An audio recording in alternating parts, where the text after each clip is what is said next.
함께 만들어가는 방송 LBC 방송국입니다. Lecture and Broadcasting for Culture. 1888년 영국 런던의 화이트채플에서는 잭 더 리퍼로 인한 공포가 만연했습니다. 그리고 1894년 프랑스에서 리퍼의 범죄가 이어졌습니다. 과연 잭 더 리퍼가 프랑스로 간 것일까요? 오늘은 프랑스에서 발생한 리퍼의 사건에 대해서 알아보겠습니다.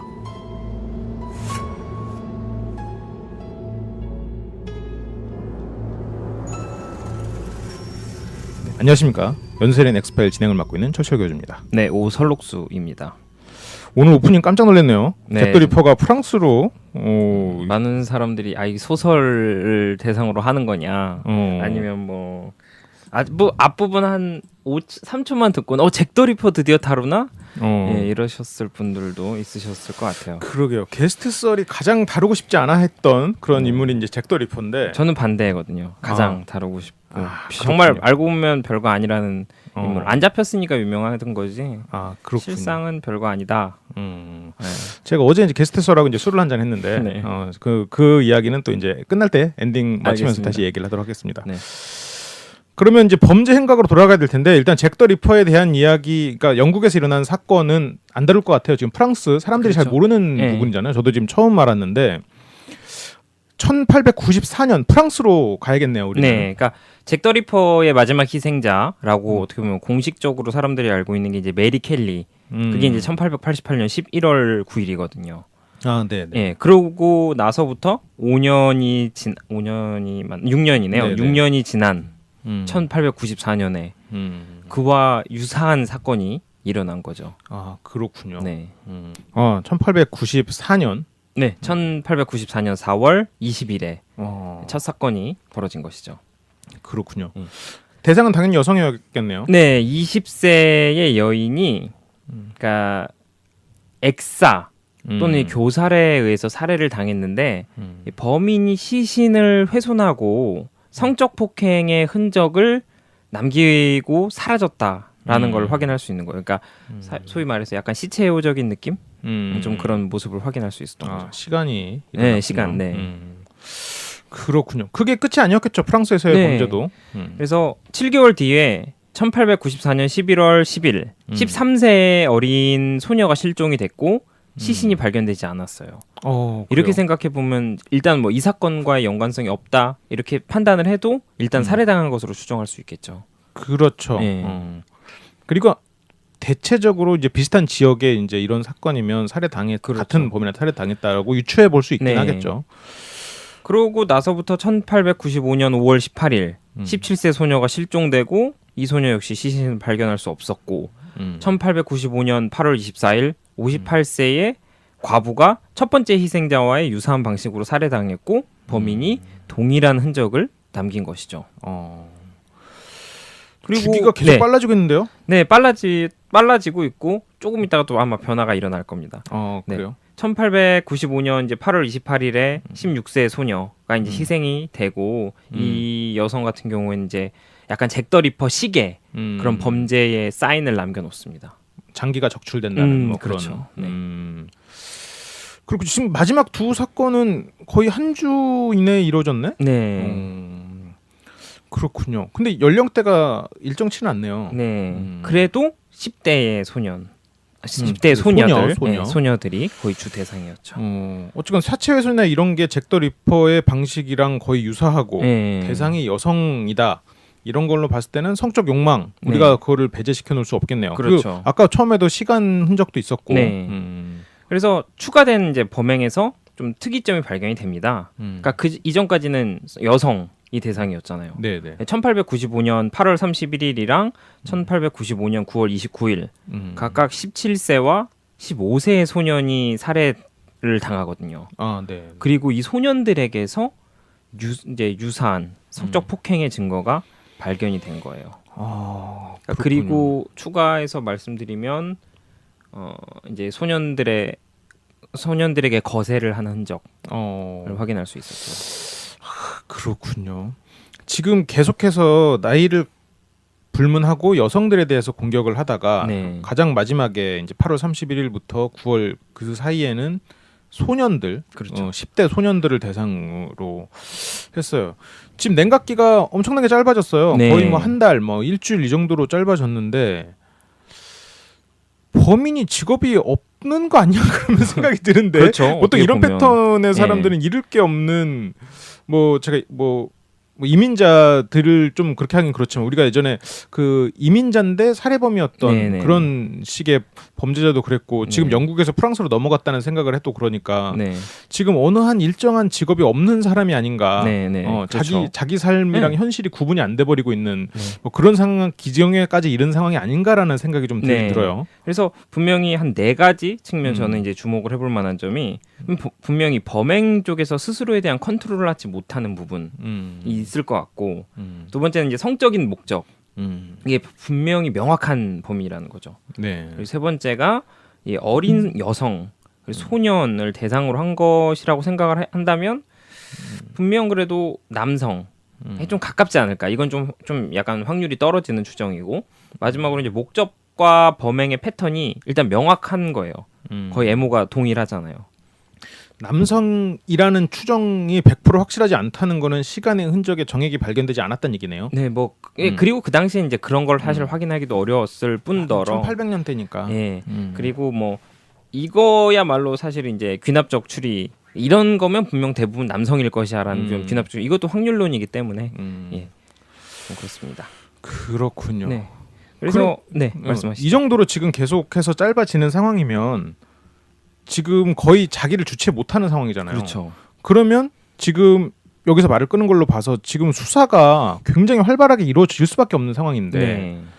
그럼 이 다음 범죄가 나는 바로 일어났을 것 같거든요. 네. 근데 지금 뭔가 끄는 걸로 봐서 잡혔거나 그렇지 않다는 얘기를 할 것 같아. 그렇죠. 그러니까 의외로 갑자기 냉각기가 1년 동안의 냉각기가 발생을 해요. 그러고 나서 1896년 9월 10일 그리고 1896년 10월 1일 또 다시 한 달간 짧아진 그 냉각기를 사이에 두고 이 19세의 신혼 여성 그리고 14세의 양치기 소녀가 시신으로 발견된 거예요. 그러니까 갑자기 또 1년이 지나고 다시 여성으로 바뀌고 그러고 나서 이제 14세의 희생자의 장기 일부를 가져간 것 같은 그런 그 사인을 또 확인할 수 있는 거죠. 그렇군요. 네. 지금 그럼 벌써 거의 이제 반을 하면 10명, 네. 한 7명 정도, 7명이. 7명이 지금 사망을 했는데 이 정도면 어느 정도 좀 증거도 나오고 해야 되는 거 아닙니까? 여전히 네. 지금 아무것도 없는 거예요? 그러니까 이렇게 잡기가 어렵나? 셜록 홈즈가 이제 그런 얘기를 해요. 소설 속에서 보면은 이제 왓슨이랑 이제 어떤 사건 때문에 시골을 가는데 왓슨이 시골을 보면서 참 시골이 평화롭구나 이렇게 얘기하는데 홈즈는 다른 얘기를 하거든요. 무슨 얘기를 하냐면 이렇게 도시처럼 사람과 사람이 붐비는 공간에서는 범죄가 발생됐을 때 노출되기가 쉬운 반면에 시골은 그러한 부분이 상대적으로 빈도가 적다. 그러니까 제가 말씀드리고 싶은 게 시골이 범죄가 많이 일어난다가 아니라 네. 노출의 빈도나 입과 입으로 타고 이것이 뭐랄까요 확산되기에 확실히 그 속도가 늦다라는 얘기를 하는 거거든요. 그러니까 지리적 특성상 시신이 이 발견되는 등의 분명 지연되는 부분이 있었을 거고 두 번째는 이 시대상 연쇄살인범이라는 개념이 적어서 확실히 어떤 특수수사본부라든지 그런 체계적인 수사가 부족했을 것이고 세 번째는 법의학적 또는 뭐 정신병리학적이라든지 그런 프로파일링적 지식이 덜 정립됐을 시기니까 이런 유형의 범죄를 잡기란 사실 하늘의 별따기라는 거죠. 그렇군요. 네. 하긴 셜록이 있는 것도 아니고 그렇죠. 이게 지금 1800년대 일이다 보니까 네. 그리고 이제 뭐 이건 영화 얘기지만 영화를 보다 보면 요즘 스릴러 정말 무서운 스릴러는 시골에서 일어나요. 그렇죠. 시골 스릴러가 많아요. 왜냐면 도움을 줄 사람이 없으니까 뭐 일어나도. 하여튼 알겠습니다. 근데 이 소녀들 살해된 소녀들이 발견된 곳은 혹시 어디예요? 발견된 곳이 이제 좀 그 프랑스의 서부 지역이라고 하고 저게 또 좀 약간 오래돼서 정확한 명칭은 조금 나오지는 않더라고요. 그러니까 약간 지금 이 사람에 대한 이야기를 추적해가는 과정을 보면 일단은 도시는 아니었어요. 서부 지역. 그래서 그렇습니다. 그러고 이제 바로 두 건의 시신이 두 구의 시신이 더 발견이 됩니다. 그래요. 네, 끝이 아니었구나. 네, 1897년 3월 27일 그리고 6월 18일 음. 14세의 소년이 우물에서 발견이 됐고 13세의 양치기 소년의 시신도 발견이 된 거예요.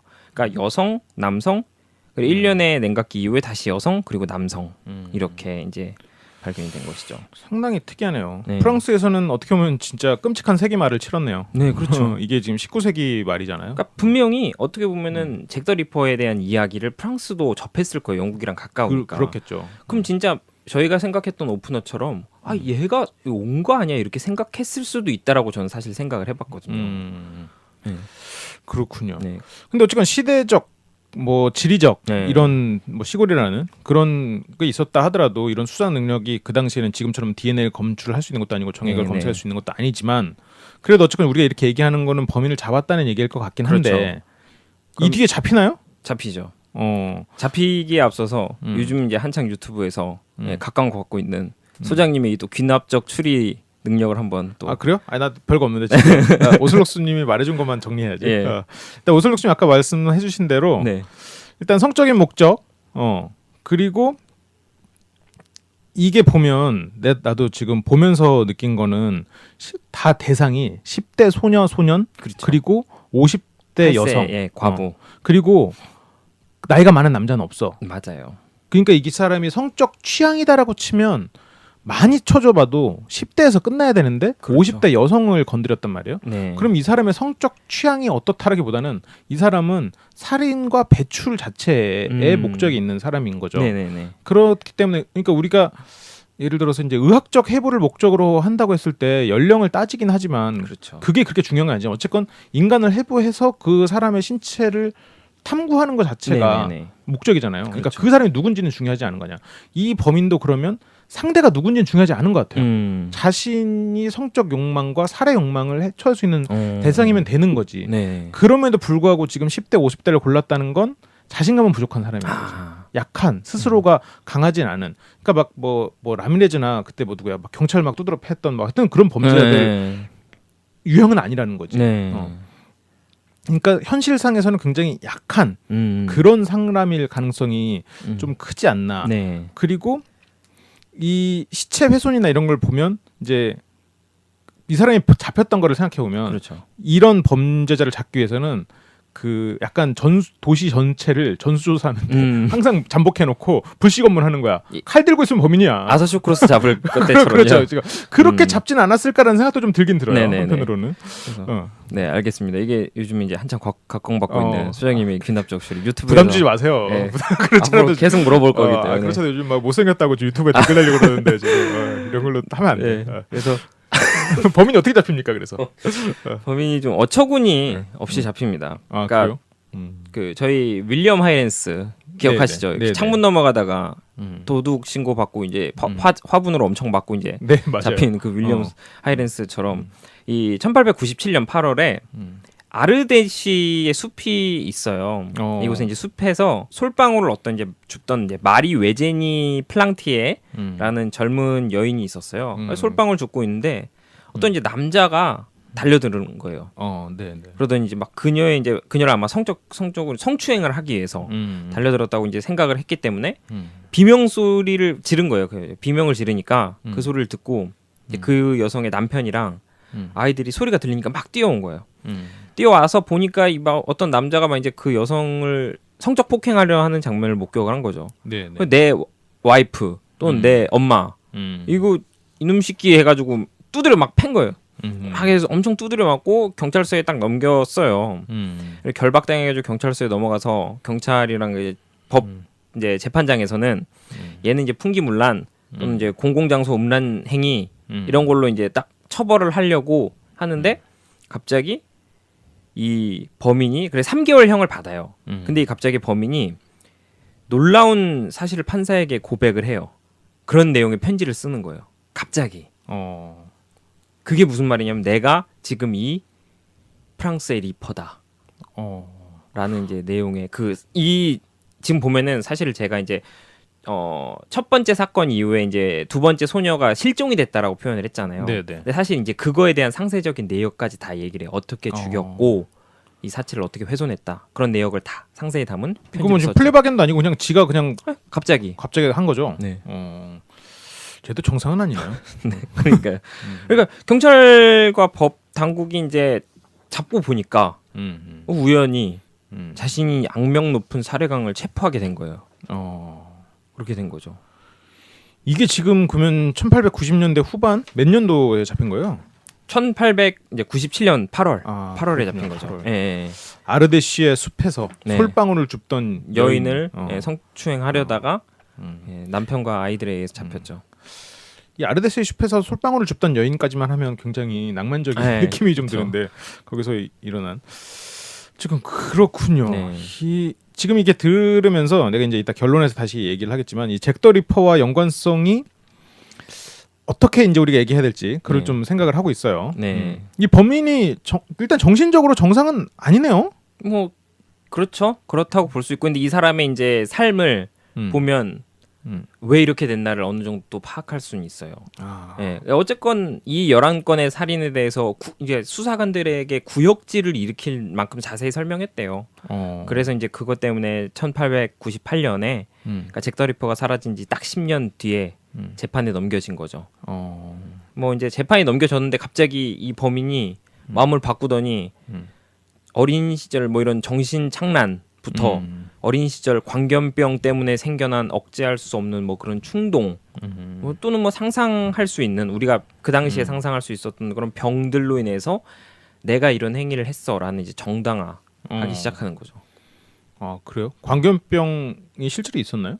그러니까 두 가지 얘기를 해요. 하나는 이제 피해에 대한 충동이 있었다. 그 이유는 내가 8살 때 미친 개에 물려서 나의 피가 오염되어서 그런 것이다.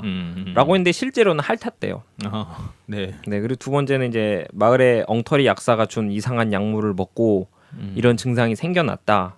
이런 얘기를 한 거죠. 그러니까 이거 뭐 판사에게 이러한 이야기를 해봐야 이건 당시엔 더군다나 정신병질이라는 책에도 이론이 정립돼 있지 않았으니까 뭐 더 터무니없는 이야기를 한 거죠.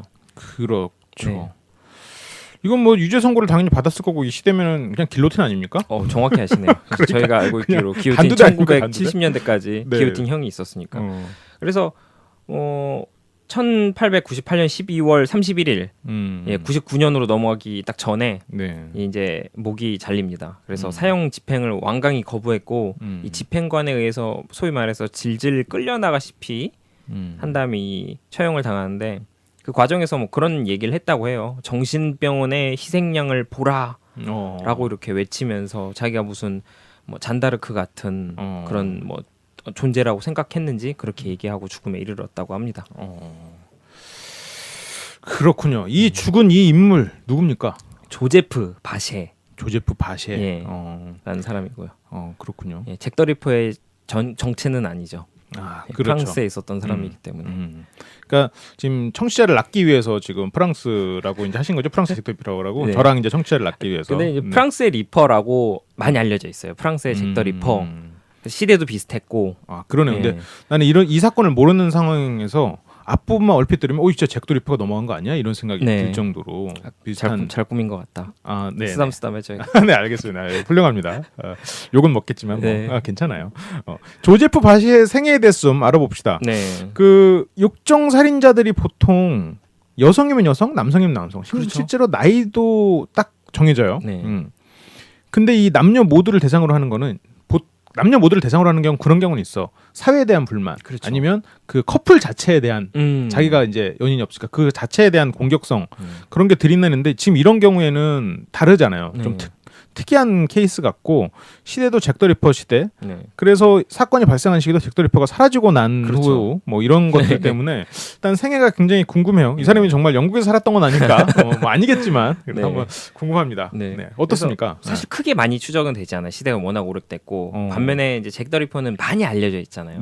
또 못 잡았고 수사 과정에서 그런 게 많겠죠. 근데 아마도 프랑스어로 된 책이 있는 걸로 아는데 저는 프랑스어를 할 줄 모르기 때문에 있는 대로 조사를 해서 보니까 1869년 11월 16일에 프랑스의 이제르 주의 보포르에서 이 문맹인 농부의 그 무려 15남매 중에 이제 막내 아들로 태어나요. 15남매요? 네, 놀라지 마세요.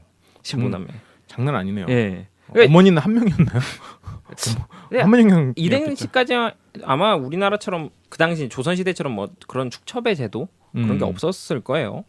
그래서 보면은 15남매면 사실 부모의 사랑이 막내라고 해도 또 막내에게 또 집중됐다고 사실 보기는 어렵지만 그렇죠. 그래도 막내 막둥이에 대한 부모들의 사랑이 있지 않았을까라는 생각이 들어요. 그러니까 좀 더 뭐라 그럴까요?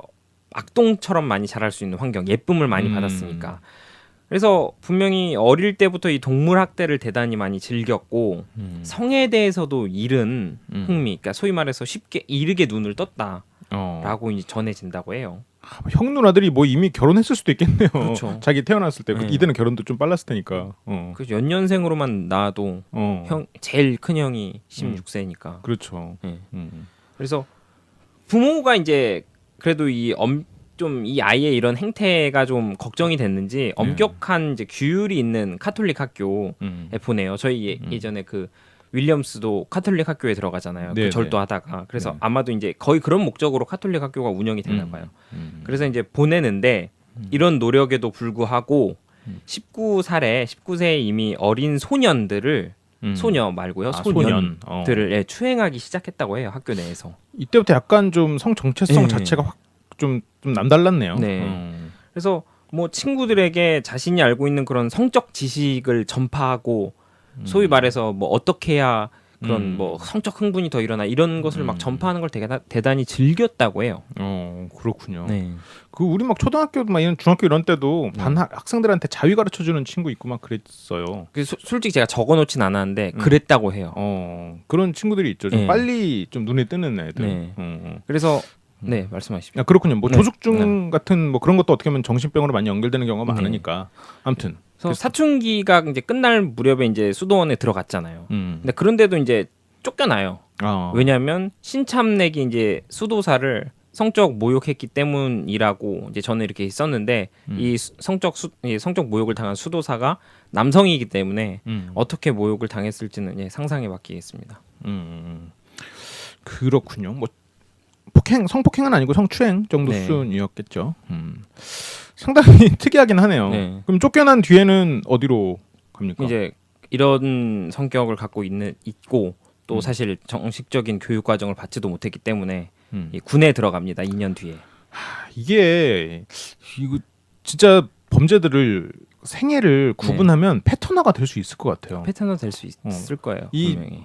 카톨릭 학교가 나쁜 건 아닌데 네. 많이 카톨릭 학교를 보내잖아요. 네. 범죄자들 중에 보면 카톨릭 학교를 나오는 친구들이 많아.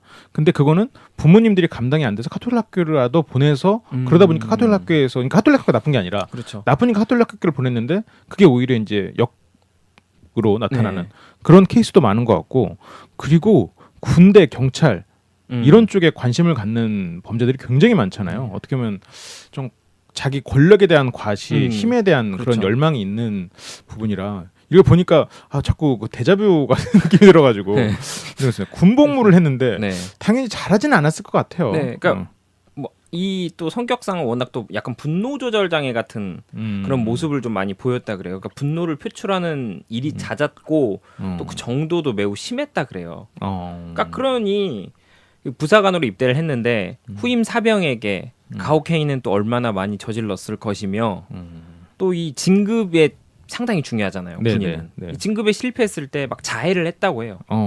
그러니까 이 뭐 충동적으로 어떻게 보면은 막 살인을 당장 일으킬 것 같은 그런 분노를 표출하는 바세의 모습을 봤을 때 동료 군인들이 얼마나 놀랐고 이 함께할 수가 없다라는 사실을 알아가는 거죠. 그들은. 그렇죠. 그래서 군을 나올 수밖에 없게 돼요. 제대할 수밖에 없게 돼요. 군에서 그러면 그렇게 해서 거의 쫓겨나다시피 이제 나오게 되고 나오는데 이때 이제 바시에게 평생 지울 수 없는 상처를 남긴 사건이 일어납니다. 그래요? 네, 저는 사실 이 사건을 좀 가장 크게 보고 있고. 그래요. 이때 그러면 범죄를 저질렀거나 아니면 뭔가 이 사람 입장에서 뭔가 상처를 받는 일이 생길 것 같은데 그게 어떤 일이었습니까? 바시에는 젊은 하녀 루이즈를 알고 있었어요. 당시에. 그래서 제대 날이 다가오니까 청혼을 한 거예요. 근데 이제 퇴짜를 맞았어요, 여자가. 실증이 난 거예요. 이 여자는 이미 이 바시라는 사람에게 실증이 나 있었어요. 그러니까 동료들에게도 이런 가혹행위를 하고 성격적으로도 좋지 못하고 분노 표출을 하는데 여자한테 사랑을 받기는 사실 어려웠다고 생각을 하거든요. 그렇지. 일관성이 없고 분노가 조절 안 되는 그런 남자를 사랑할 수 있는 여자는 많지 그렇죠. 않아요. 그 어머니 같은 마음으로 해야 되는데 또 그런 어머니 같은 마음 여자를 또 남자가 또 치료해야 하잖아. 네. 이래서 분노 조절 안 되고 이러면 그렇죠. 안 되지. 아무튼. 네. 그래서 더욱이 이제 실증도 나 있고 실증 나는 애가 청혼도 했는데 이미 난 마음에 안 들어서 퇴짜를 놨잖아요. 네. 퇴짜를 놓으면서 동시에 막 얘를 조롱하기 시작하는 거예요. 에이 너는 뭐 그런 능력 부족하니까 너 뭐 진급도 못하고 뭐 사랑도 너 받아주는 사람도 없고 뭐 이렇게 하니까 이 성격상 경노할 수밖에 없는 거죠. 그래서 총을 딱 꺼내고 4발을 그 여성에게 쏘고 네. 2발을 자신에게 쏴요. 그러니까 이 여자도 죽이고 나도 죽겠다 네, 네. 하는 마음으로 쏜 거죠. 근데 이제 다행히도 피해자도 자기 자신도 사망하진 않아요. 그래요? 어떻게 4발이나 쐈고 자기한테 쏜 그러니까 그래 상대한테 4발을 쏜 건 상대가 살아남을 수도 있어요. 네. 그게 아무래도 이제 거리도 있고 권총이라는 것 자체가 그렇게 명중률이 높은 건 아니니까. 근데 자신한테 2발을 쐈는데 자신이 살아남았다는 것도 좀 그쵸. 특이하네요. 4발 중에 1발은 이제 피해 여성의 뺨을 스쳤고 2발은 이제 머리 위로 스쳤고 1발은 벽에 맞았대요. 안 맞은 거는 사실 마찬가지인 거죠. 그리고 네. 뺨이랑 머리 위 정도의 상처가 남았겠네요. 네, 아마 흉터가 남았을 거예요. 그래서 이 여성에게도 이런 상처를 남기고 이 바시에도 이 살아남지만 어쨌건 애가 이제 문제가 있으니까 정신병원에 이때 보내져요. 네. 그래서 피해 망상에 대한 치료를 받기 시작하거든요. 네.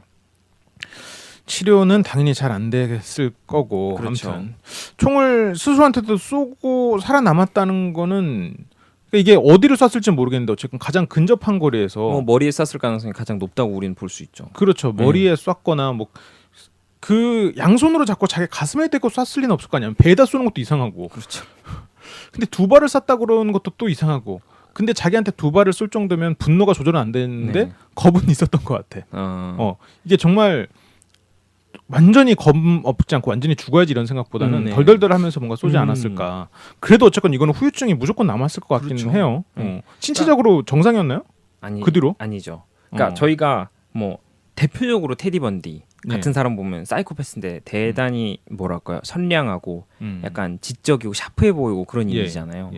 그래서 어떻게 보면은 자신의 그런 사악한 마음을 참 뛰어난 외모와 화술로 그런 숨겨놓은 사이코패스들과는 다르게 바시의 외모는 그 안에 있는 그런 영혼만큼이나 혐오스러웠다고 해요. 그러니까 총을 2발 쐈으니까 얼굴이 한쪽이 마비가 오고 오른쪽 눈에는 이런 뭐 고름이라 그러나요? 그게 이제 막 흘러내리는 거예요. 입술은 일그러져 있고 흉은 져 있고 특히나 이 탄알 한 발은 이 두개골에 박혀서 제거가 안 되는 거예요. 그 당시 머리에 쏘거나 머리에 쏘긴. 네. 근데 그러니까 이 외모가 뭐 이미 흉물스러워진 것은 물론인데 정신 이 병원에서 1년 동안 1년이 채 되기도 전에 완치 판정을 받고 1894년 4월에 그곳에서 나오는 거예요. 네. 그리고 정확한 건 1894년 4월 20일에 첫 사건이 일어난 거죠. 첫 범행. 그렇군요. 정말 어처구니 없는 일이긴 하네요.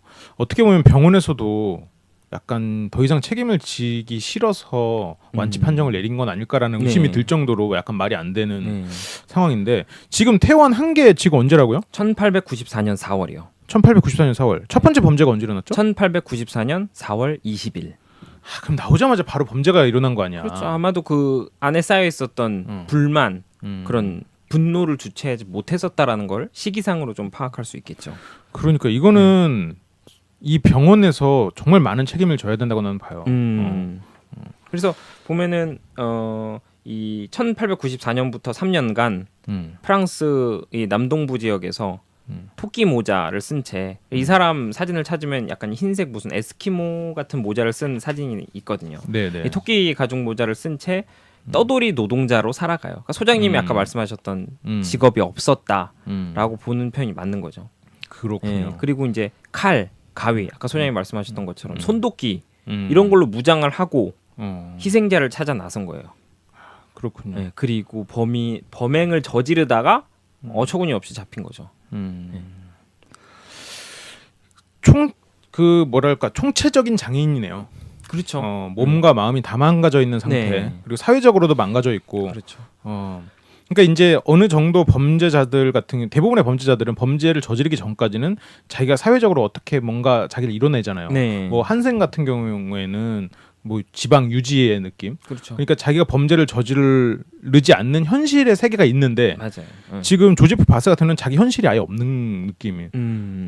그러니까 약간 뭐 이런 비유를 들은 건 좀 이상하지만 그 현실에서 아무것도 할 수 없는 예를 들어서 식물인간이 네. 식물인간 딸을 위해서 온라인 게임을 만든 그런 아버지의 소설을 읽은 적이 있거든요. 네, 네, 네. 그러니까 그 사람의 의식이나마 행복하게 만들어주는. 아. 그러니까 그거는 어쨌건 긍정적인 거지만 이 사람은 물론 식물인간이나 그 정도로까지 불쌍하지 않고 자기가 뭔가 개선의 여진이 있긴 했겠지만 네. 어쨌건 현실에서는 자기가 추구하는 그런 모습이랑은 말도 안 되게 현실이 네, 비참한 그렇죠. 현실을 현실이라고 믿기 싫었을 정도였을 것 같긴 해요. 그러니까 거울 볼 때마다 얼마나 사실은 그게 또 생각을 해보면 거울 볼 때마다 화는 나는데 총을 쏜 건 또 자기 자신이고 그러니까 뭔가 그거에 대한 대상을 이 사람은 찾아야만 했었던 것이 아닌가 그런 생각이 들죠. 그렇군요. 네.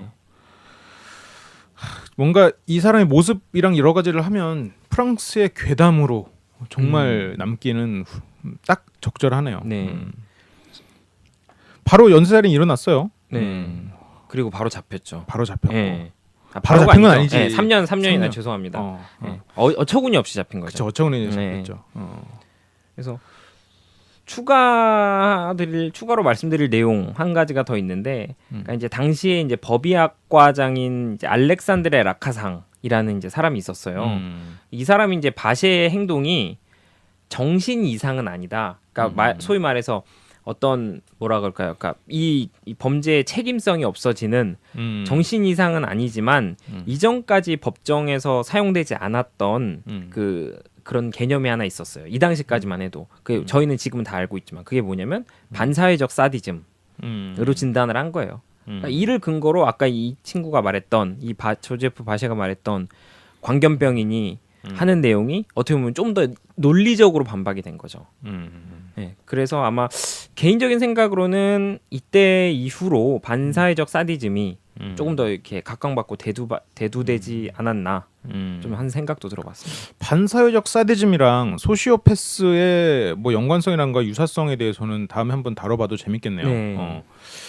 그렇군요. 지금 조지프 바세가 죽을 때 정신병원의 희생자라고 스스로를 희생자를 규정했는데 봐라라고 외치면서 그렇게 했는데 그게 완전히 얼토당토 않은 말은 아니다라는 그렇죠. 생각은 들어요. 네. 나는 솔직히 정신병원이 굉장히 지금 문제가 많다고 생각이 네. 들고 물론 과거에 정신병원은 지금보다도 비과학적인 그런 치료를 하는 곳이 많긴 했을 수는 네네. 있을 것 같아요. 그러니까 요즘에도 막 공포영화 보면 과거에 정신병원에서 잘못 치료받은 사람들이 아직 남은 막 그런 설정들이 많거든요. 그렇죠. 그렇다고 해도 물론 당연히 용서될 수는 없지만 네.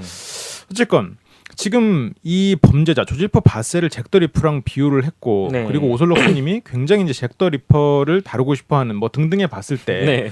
잭 더 리퍼를 언젠가 다루기 위해서 지금 조지프 바세를 끌고 온 건 아닌가. 네, 약간 전초전의 그래서, 느낌이 있죠. 전초전 아니면 뭐 사람들한테 잭 더 리퍼 다뤄도 될까요? 약간 이런 지금 간을 보고 있는 상황은 아닌가라는 네. 생각이 조금 들긴 합니다. 네. 뭐 어떻습니까? 개인적으로는 일단은 한 100회 되기 전에 다룰 예정이고 100회까지 제가 이 자리에 남아 있다면 네, 후발주자가 저를 이제 발로 차지 않는다면 일단 LBC의 대부분의 방송은 후발주자가 준비돼 있지 않아요. 그 기존의 사람이 못하겠다. 나 진짜 더 이상 이렇게 내 재능을 사람들에게 나눠주기 싫다. 이러면 이제 뭐 어쩔 수 없는 거고 뭐 그렇습니다. 잭 더 리퍼는 이제 반드시 다룰 거기 때문에 네, 그거에 대한 약간 전초전의 느낌으로 약간 잭 더 리퍼는 향후에 다루면 이런 부분에서 조금 추적을 해볼 것이다. 라는 느낌으로 얘기를 해보려고 해요. 그래서 그거를 관련 지어서 설명을 하기 위해 조제프 바셰를 설명을 한 거예요. 네. 그럼 지금 그 얘기를 좀 해주시죠. 네, 세 가지로 말씀드릴 수 있어요. 첫 번째는 모든 범행 그 시작에는 트리거가 있다. 그러니까 무슨 말이냐면 전조는 사실 명확했잖아요. 동물학대라든지 네네. 약간 좀 말도 안 되는 그런 성적인 본능 그런 게 있어요. 이게 어떻게 보면 예견됐을 수도 있다라는 이제 바셰의 행동이긴 한데, 근데 개인적으로 보면 이 연쇄살인마가 되었던 시작점이 존재하잖아요. 그렇죠. 예. 바셰의 그런 고백이 거절되고 그로 인한 자해로 불구가 된 신체 그러니까 이로 인해서 분명히 아까 잠깐 말씀드렸지만 거울을 볼 때라든지 사람들이 자기를 피한다든지 하는 모습을 봤을 땐 자기 혐오 그리고 동시에 자기에 대한 연민 그리고 자기를 거부했던 세상에 대한 그런 세상과 사회 현재와 이제 과거와 현재의 세상과 사회에 대한 그런 분노를 표출하고자 했을 거예요. 이걸 어떻게 표출해야 될까 그런 거에 대한 고민을 한 결과 광기 어린 살인으로 이어진 거죠. 그래서 개인적으로는 분명히 잭 더 리퍼가 그러니까 잭 더 리퍼가 어떠한 뭐라 그럴까요? 그런 과정에 전조가 있었는지는 몰라도 분명 그 5건의 살인이 시작되는 트리거는 존재했을 것이라 생각을 해요.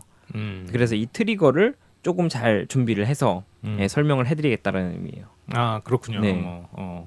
굉장히 장기적 예고를 하네요. 네. 그러니까 3가지라고 했는데 그럼 2번째는 뭡니까? 두 번째는 범행 대상에 대한 이 역추리의 과정이거든요. 그러니까 소녀와 소년들만을 노렸던 약한 사람 이렇게 생각을 했을 때 분명히 신체적으로 저희가 알고 있지만 약한 사람은 맞잖아요. 예. 뭐 얼굴에 마비도 오고 그럼 분명히 시각적으로라든지 잘 안 보였을 수도 있어요.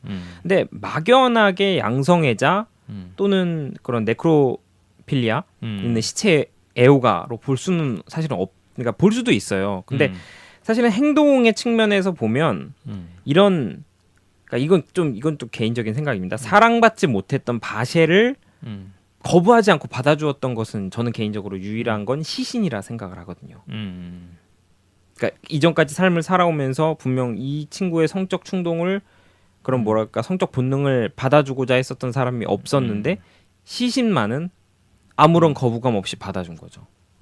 예. 그거는 2가지 측면으로 보긴 봐야 될 것 같아요. 네. 그러니까 그러니까 시신만이 그렇게 받아줬다 이 네. 말만 들으면 부족하거든요, 분명히. 그렇죠. 근데 방금 오슬럭 씨이 처음에 말한 그 세상에 대한 분노랑 연견지어서 그렇죠. 여러분들이 들어주셔야 될 것 같습니다. 네, 그래서 분명히 이런 자기 연민에서 출발한 거, 그러니까 자신을 이렇게 만든 여성을 대상으로 또 했었다. 그러니까 그런 여성을 대상으로 하고, 거봐 이런 여성이 시신이 돼서 나를 거부하지 않잖아라는 어떤 그런 좀 욕구에 대한 만족적인 부분이 있었을 것 같아요. 그리고 이를 통해서 이런 군대에서 갖지 못했었던 권력 그리고 이러한 성적 만족을 충족시켜 나가지 않았을까 이렇게 판단해 볼 수도 있습니다. 그렇군요. 네. 그래서 분명히 잭 더 리퍼가 5명의 희생자를 매춘부로 선정한 데에는 그러한 이유가 있을 것이라고 생각을 하거든요.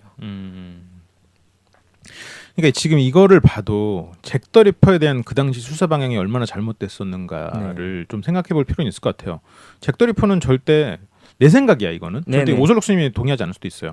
절대 지적이거나 아니면 그런 막 낮에는 신사, 저녁에는 뭐 야수 네. 이런 느낌이 아니었을 것 같아요. 사실 그림으로 보면은 약간 이렇게 뭐랄까요 그 중절모 비슷한 거 쓰고 맞아요, 있잖아요. 맞아요. 그리고 네. 약간 신사의 모습 같은 걸로 많이 그림이 그려져 있는데 실제는 좀 아닐 게 가깝죠. 아니었을 것 같고 네. 그리고 이렇게 굉장히 자존감이 부족한 사람이었을 것 같아요. 네. 아무튼 계속 들어오죠. 마지막 3번째인가 그러면? 세 번째 이제 도구 및 방식에 대한 이야기 측면인데 소장님이 아까 그런 말씀하셨어요. 이 전수 조사를 하면 된다. 칼, 도끼 항상 들고 다니는 놈이 범인일 가능성이 높다. 그러니까 항상 칼, 도끼 이런 걸 소지하고 다녔던 바셰란 말이에요. 네. 그러니까 언제나 그런 자신의 분노를 표출할 준비. 대상만 선정돼봐라. 너로 딱 찍히기만 해봐라. 내가 언제든지 범행을 저지를 거다라는 준비가 되어 있었던 그런 바셰. 그리고 약간 이런 뭐라 그럴까요? 이런 노동자, 그러니까 약간 일용직 노동자도 아니고 약간 떠돌이 노동자 같은 그런 바셰의 직업상 이런 칼이나 그런 도끼들을 들고 다니는데 전혀 의심을 받지 않았을 측면이 있을 것 같아요. 그리고 이제 훼손이 일어나고 그 이후에 하는 이제 시체에 대한 행동 이런 부분이 분명 이제 직업적인 부분 그리고 외모적인 부분 그리고 이제 그와 함께 풍기는 분위기 이런 거를 통해서 이 사람이 약간 칼과 도끼를 들고 다니는데 당시에 그런 수사망을 좀 피해갈 수 있지 않았나라는 부분도 생각을 해볼 수 있다는 거예요.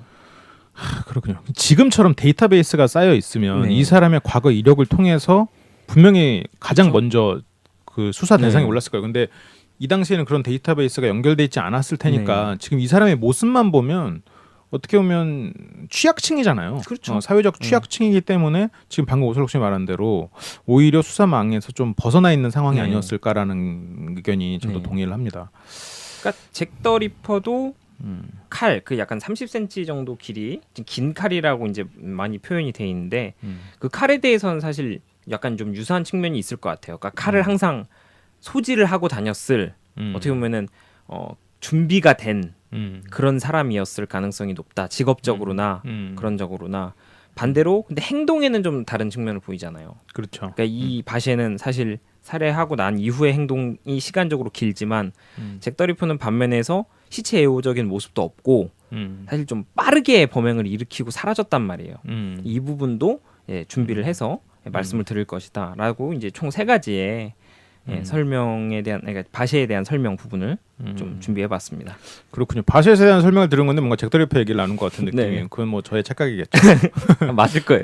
맞으실 거고. 잭 더 리퍼에 대해서 언제 다시 다룰지 모르겠지만 네. 뭐 여러분들에게 좀 흥미도 드리고 네. 여러분들 어떻게 생각하는지 뭐 미리미리 여기 댓글로도 달아주시고 하시면 오슬럭스님이 대본을 만들거나 제가 그 얘기를 또 다각적으로 하는데 도움이 많이 될 것 같아요. 들어야 이제 또 좀 약간 이런 이론은 따라갈 만한데 하는 이제 대본 수정을 좀 해야 되니까. 그렇죠. 네. 잭 더 리퍼에 대한 이야기는 현재도 계속 재생산되고 있기 때문에 그렇죠. 뭐 최신 정보에 따르면 그 잭 더 리퍼가 죽었다. 이 네. 사람이 잭 더 리퍼다. 뭐 이런 얘기도 있더라고요. 네, 네, 저도 네. 정확히는 못 알아봤는데. 그러니까 이발사 아론 코즈민스키라고 음. 이제 뭐 그렇게 알려져 있는 부분도 있는데 음. 그리고 또 로버트 레슬러 그리고 그 로이 헤이즈루드 이 두 프로파일러도 아론 코즈민스키를 찝었다 해서 아론 코즈민스키가 막 이렇게 좀 약간 붐이 되는 느낌이 있었는데 네, 그 부분도 함께 또 얘기를 나눠보면 좋을 것 같습니다.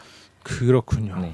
어쨌건 1894년부터 3년간 그렇죠. 프랑스에서 활동한 바시에, 지금 잭 더 리퍼가 아니었네요. 그렇죠.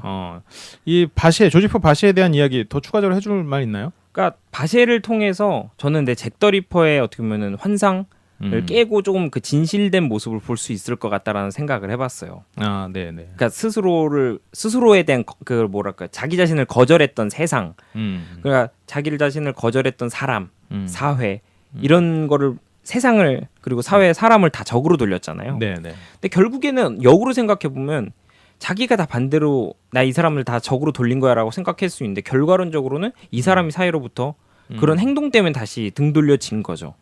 그리고 법에 어떻게 보면 적이 되어서 형장의 이슬로 사라졌다. 이렇게 말씀해드릴 수 있을 것 같습니다. 이 분노에 대해서 내가 오늘 다큐를 봤는데 네. 분노라는 건 2가지 요인으로 생성이 된대요. 네. 뭐 하나는 이제 결국 연료와 재료지. 근데 그게 재료는 스트레스. 그리고 불을 붙이는 그 연료는 그 남에 대한 핑계, 그 생각이에요. 네. 그러니까 스트레스가 계속 쌓여 있는 거야. 막 스트레스 쌓인 상태에서 난 누구 때문에 이래라는 생각이 딱 들면 분노가 폭발하는 거죠. 그게 그렇죠. 분노의 소재들인 거죠. 네. 그러니까 성냥과 성냥과 뭐라고 해야 돼? 기름과 성냥 뭐 이렇게 표현하겠네. 네. 기름과 라이터, 뭐 기름과 성냥, 라이터. 네, 그렇죠. 뭐. 그게 이제 그래서 분노라는 불을 일으키는 건데 이게 무서운 게 뭐냐면 이 기름이 되는 그러니까 스트레스는 한번 분노를 표출하면 쌓이는 거잖아요. 그렇죠. 그러면 분노는 스트레스를 만들고 또한 그 생각이라는 건 남한테 핑계를 대는 생각이 되나. 사회에 대한 핑계, 부모가 나를 억압했다는 핑계, 아니면 뭐 여자에 대한 핑계, 뭐 등등의 핑계. 근데 한번 그런 생각을 하면 그러니까 촉발 생각이라고 하잖아요. 네. 그 촉발 생각은 하면 할수록 그 생각이 많아지는 거예요. 그래서 분노는 표출하면 표출할수록 분노가 더 커지는 거예요. 그리고 분노가 표출하는 순간 뇌로 혈류가 이런 게 잘 안 가고 그 생각이 못 하는 거예요. 그러니까 공격해야 되니까. 그렇기 때문에 그 사람이 점점 멍청해지는 거야. 분노에 익숙해지고. 그래서 아무튼 악플 다시는 분들 이런 상황입니다, 여러분. 저는 잘 무슨 말인지 잘 모르겠는데. 저는 잘 여러분 모르겠어요. 그러니까 그런 항상 분노의 표출에 대해서 네. 스스로 내가 너무 남한테 핑계를 대고 있는 건 아닌가? 내 자신의 문제가. 그러니까 범죄들 보면 대부분 그래. 사회를 욕하고 그렇죠. 누군가를 욕하고. 아무튼 그래서 이 분노라는 거를 접근해서 분노가 조절이 안 되고 있다라는 거는 문제는 자신이야. 맞아요. 자신이 그렇게 스스로를 만든 거지. 절대 누군가가 그렇게 만들었다는 생각은 결국 분노를 키우고 자신을 더 망가뜨릴 뿐이라는 생각이 드는군요. 저는. 그러니까 핑계의 대상을 상대로 정하면 편하잖아요. 그렇죠. 편하죠. 내 탓은 아니니까 마음이 편해요. 음. 근데 그렇게 됐을 때 사실은 결과적으로 좋은 결과는 나올 수 없거든요. 그렇죠. 네. 그래서 좀 저도 좀 그 얘기에 공감할 수 있을 것 같습니다. 알겠습니다. 네. 뭐 바시에는 그렇게 해서 단두대에서 목이 잘려 나갔고 기요틴에서 1889년 아니 1889년. 아 89년. 네, 89년인데 음. 네. 12월 31일 98년. 그렇죠. 98년. 네, 99년이 되기 전에 그렇죠. 처형을 해야겠다. 알겠습니다. 그렇게 이제 조지프 바세는 이제 사형을 당했습니다. 네. 그리고 저희의 오늘 방송은 끝이 났고, 네. 그리고 이제 추리 퀴즈에 답을 알려드릴 시간이 왔고, 예. 저는 오늘 추리 퀴즈를 맞추지 못했습니다. 네. 그러므로 저는 인정할 수 없습니다. 그게 이제 추리 퀴즈의 이제 추리 퀴즈의 정답이 그 사람이 이제 등산을 하는데 전문가라는 얘기잖아요. 예. 근데 이제 나무 옆에다가 텐트를 쳤단 말이에요. 네네. 그러니까 생각을 해보면 벼락이 나거나 기상의 변화가 왔을 때 벼락이 먼저 치는 곳은 큰 나무란 말이에요. 큰 나무 옆에 텐트를 친다는 얘기는 그 나무가 쓰러지거나 아니면은 정말 재수가 없어서 벼락이 이제 전류가 저는 이과가 아니지만 전류가 이렇게 딱 타고 텐트로 가거나 해서 죽을 위험이 있다는 얘기예요. 아 그래요. 그러니까 애초에 텐트를 친 장소가 잘못됐기 때문에 이 텐트는 이러한 등반 지식을 전혀 모르는 사람이 친 거고 살해를 한 후에 여기에 이렇게 텐트를 치고 자살이나 또는 잘못 죽은 것처럼 꾸며놨다. 이게 정답인 거죠. 그래서 이런 모습만 봤을 때 이런 프로가 이런 실수를 한다고 그럼 이건 살인일 가능성이 없어. 이렇게 되는 거죠. 아니, 살인일 가능성이 높다. 그러니까 이제 살인이야. 그렇죠. 살인일 가능성이 없다. 자살일 가능성이 없다. 자살일 가능성이. 근데 없다. 어떻게 죽었었죠? 죽은 게? 죽은 게 이제 그 독버섯 스프 같은 거 이제 먹고 독버섯에 의해서 독에 의해서 죽었다. 이렇게 돼 있죠. 자살할 생각으로 번개 맞거나 독버섯 먹고 죽어야지 하고 일부러 나무 꽂힌 건 아닐까요? 자살할 생각으로? 산이 너무 잘 알아서 오늘 정도면 번개가 쳐서 나는 번개 맞아서 네. 소장님이 항상 그런 상상력에 추리에는 상상력이 필수기 때문에. 그렇죠. 항상 이게 나는 공대생이기 때문에 가능성을 열어놔야 돼요. 그럼요. 과학자는 가능성을 저는 열어놔야죠. 확률론입니다. 그러니까 네. 그 사람이 뭐 이거 자살이 아닐 수도 있어라고 생각한 이유가 이러한 거다라는 거지. 이게 살인 사건은 아니다, 자살이다 이렇게 뭐 정해진 내용은 아닙니다. 네네 그렇군요. 네. 일단 알겠습니다. 뭐 여러분들도 인정하지 못할 수는 있겠지만 네. 뭐 맞춘 분도 있을 테니까요.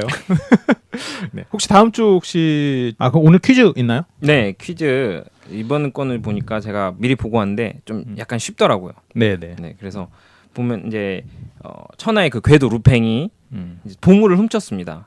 보물을 훔쳐서 트럭에 싣고 이제 도망가는 중인데 이제 분명 이제 뒤에는 추적자들이 쫓아오고 있을 거예요. 쫓아오고 그렇죠. 있었기 때문에 바로 뒤따라오는 건 아니고 네. 언젠간 쫓아오겠죠. 도망을 가야 되는데 그러니까 불안하니까. 근데 딱 가다가 보니까 터널이 있는 거예요. 2m 80이에요. 2m 80. 근데 이 보물을 싣고 났더니 트럭의 높이가 2m 85cm가 된 거예요. 5cm가 초과가 됐잖아요. 네네.